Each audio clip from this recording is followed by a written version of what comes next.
राजभर का लगातार उनका तो ये भी कहना है कि नेता दो मुहे होते हैं। मैं सिंगल मुंह का सांप हूँ। हम एक ही तरफ हैं और हमेशा एक तरफ रहेंगे अपने विचारधारा के साथ, अपने सामाजिक न्याय के जो विषय हैं, हमारे नेता उनके साथ हैं। जब उन विषयों पर कोई परिवर्तन होगा, किसी प्रकार का वो होगा, तो हम लोग विचार करेंगे। लेकिन हम 2014 से एनडीए के साथ हैं और 2024 में भी हम एनडीए के साथ रहेंगे और प्रधानमंत्री मोदी जी को लोग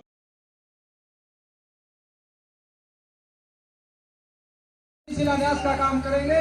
माननीय मंत्री जी जो बोर्ड लगा हुआ है शिलान्यास का, आप जिंदाबाद जिंदाबाद। आशीष पटेल संघर्ष करो, हम आपके साथ हैं। आशीष पटेल संघर्ष करो, हम आपके साथ हैं। अपना देश आशीष पटेल संघर्ष करो, हम आपके साथ हैं। अपना देश जिंदाबाद जिंदाबाद जिंदाबाद जिंदाबाद जिंदाबाद जिंदाबाद जिंदाबाद जिंदाबाद जिंदाबाद जिंदाबाद जिंदाबाद। मंत्री जी इधर देखिए।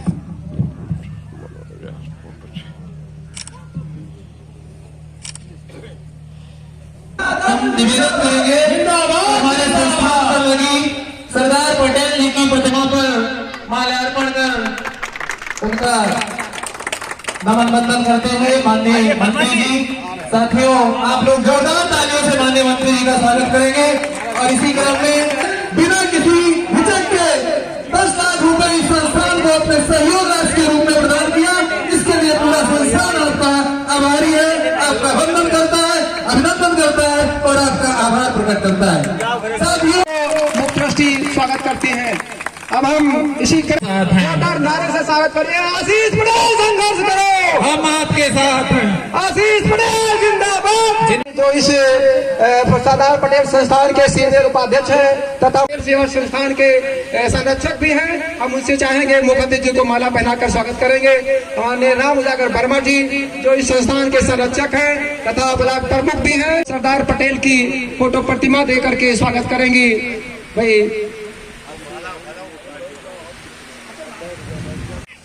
संस्थान जिस जिले में भी बना है, पहले से बना है या बाद में बना है, उसके मूल उद्देश्यों पे हमें बात करनी चाहिए। सरदार पटेल संस्थानों के निर्माण में अपना योगदान दिया था। मैं अधिकांश जगहों पर जहां गया तो वहां पर डॉक्टर साहब का बोर्ड मुझे जरूर दिखा है। एक बड़ी सोच के साथ, एक बड़े विजन के साथ, जब उनके पास कोई संवैधानिक पद नहीं था, इसके बावजूद वो बड़ी सोच के साथ काम करते थे और उन्होंने बहुत सारे इंटर कॉलेजों में अपना योगदान दिया और अपने सरदार पटेल संस्थानों के निर्माण में जो उनकी सामर्थ्य थी, अपनी सामर्थ्य के अनुसार उन्होंने योगदान दिया। देखिए, आज गोंडा दौरे पे मेरे कुछ राजनीतिक कार्यक्रम थे, कुछ सरकारी कार्यक्रम थे और कुछ सामाजिक कार्यक्रम थे। तो सामाजिक कार्यक्रम में एक सरदार पटेल संस्थान है, इसमें एक मेरी विधायक निधि से एक पुस्तकालय का जो है शिलान्यास किया गया है और इस पुस्तकालय के माध्यम से गोंडा जिले के बहुत सारे जो वंचित वर्ग के लोग हैं, उनके बच्चे हैं, उनको पढ़ाई के लिए सुविधाएं उपलब्ध हो पाएंगी। यहाँ पर गए थे नहीं, ये जनवरी तक हम उसको लोकार्पण करा देंगे, किसी प्रकार की कोई रुकावट नहीं है। और जो जैसे ही उन्होंने अपना उपभोग प्रमाण पत्र भेजा है, उस पर कार्रवाई प्रारंभ हो गई है और मुझे लगता है कि कुछ ही दिन में जो अग्रिम किस्त है वो करके हम लोग जनवरी में उसको कर देंगे। लेकिन आपको सूचना दे रहा हूँ, गोंडा जनपद के लिए गौरव का विषय है कि इंजीनियरिंग कॉलेज में इस कैंपस पे तो नहीं, लेकिन गोंडा इंजीनियरिंग कॉलेज के नाम से दूसरे कैंपस में इसी सत्र से 2023-24 से पढ़ाई प्रारंभ हो चुकी है और 24-25 से मैं उम्मीद करता हूं कि वो बच्चे अपने कैंपस में आकर के अपनी पढ़ाई करेंगे।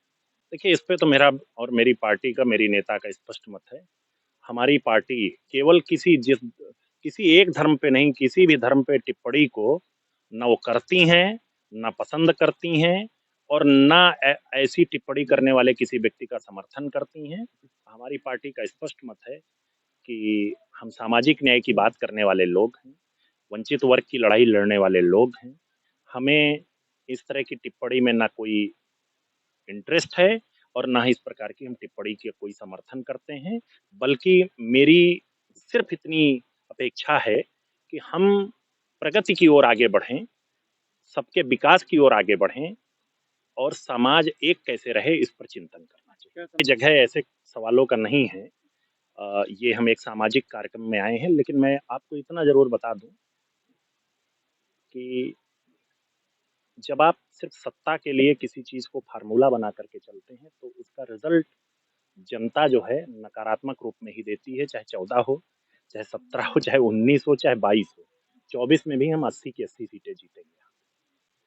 राजभर का लगातार उनका तो ये भी कहना है कि नेता दो मुहे होते हैं। मैं सिंगल मुंह का सांप हूँ, हम एक ही तरफ हैं और हमेशा एक तरफ रहेंगे अपने विचारधारा के साथ, अपने सामाजिक न्याय के जो विषय हैं, हमारे नेता उनके साथ हैं। जब उन विषयों पर कोई परिवर्तन होगा, किसी प्रकार का वो होगा तो हम लोग विचार करेंगे। लेकिन हम 2014 से एनडीए के साथ हैं और 2024 में भी हम एनडीए के साथ रहेंगे और प्रधानमंत्री मोदी जी को। लोकसभा चुनाव में इसके पहले भी आप लोगों की सीटों के बंटवारों को लेकर कभी न कहीं कुछ रस्साकसी आ रही है। इस बार क्या कितनी सीटों की मांग है? मुझे नहीं लगता है कि ऐसी कोई बात रही हो और अपना दल ने प्रगति ही की है। आज उत्तर प्रदेश में 2 राज्य स्तरीय मान्यता प्राप्त दलों में से एकमात्र दल अपना दल भी है, तो इसमें कोई हमारा विवाद का विषय ही नहीं है और हम तो एनडीए के साथ ही हैं। और मैंने अपना फिर बात रखी कि हमारी नेता जो सामाजिक न्याय के विषय उठाती रही हैं, उन विषयों को जब तक लॉजिकल एंड की तरफ ले जाया जाएगा और उन पे लगातार विचार करके हल की ओर ले जाया जाएगा, तब तक हमारे एनडीए के कितने सीटों की मांग करेंगे यूपी में आप? अपना दल 80 की 80 सीटों पर तैयारी कर रहा है और जहां वो लड़ेगा वहां पर अपना दल लड़ेगा और जहां पर सहयोगी दल लड़ेंगे उनको जिताने का काम करेगा। जीत, बहुत अच्छा सवाल आपने पूछा। हर भारतीय व्यक्ति भारत की जीतने की कामना करता है। एक आखिरी क्वेश्चन, जिस तरीके से राहुल गांधी 5 राज्यों में चुनाव हुआ दावा कर रहे हैं कि भाजपा की आधी गायब हो रही है और फिर से कांग्रेस वापस बैक कर रही है, तो उसमें कंट्रोवर्सी और उन्होंने कहा मैंने मोदी जी के चारों पहियों को हमने पंचर कर दिया गाड़ी। मैं तो 3 दिसंबर को आपको बताऊंगा कि चारों पहिए पंचर हुए हैं या सामने वाली गाड़ी जो है लड़ी भिड़ी दिख रही है।